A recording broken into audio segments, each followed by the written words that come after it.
મહેસાણા જિલ્લાના પાલાવાસના ગામમાં શ્રી હડકમઈ માનોત્સવ જોવા મળ્યો, જેમાં કસ્બા વિસ્તારના દેવપૂજક દ્વારા હડકાઈ માની 51 થી 52 ફૂટની ધજા લઈને ચાલતા આવી ભક્તો માના વારે વાજતે ગાજતે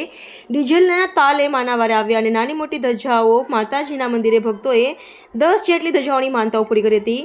અને હડકાઈ માતાજીના ભુવાશ્રી પાલાવાસના ચોકમાંથી ભુવાજીને બગીમાં બેસાડીને ભુવાજીનું સામૂહિક કરવામાં આવ્યું હતું અને હડકાઈ માના સ્વયંસેવકો ઠાકોર પરિવાર દ્વારા માતાજીની સેવા પાર પાડી હતી, જેમાં કેમ્પમાં કેરીનો રસ અને તરબૂચ અને છાશ જેવા કેમ્પનું પણ આયોજન કરવામાં આવ્યું હતું। રિપોર્ટર કનકસિંહ રાજપૂત, મહેસાણા।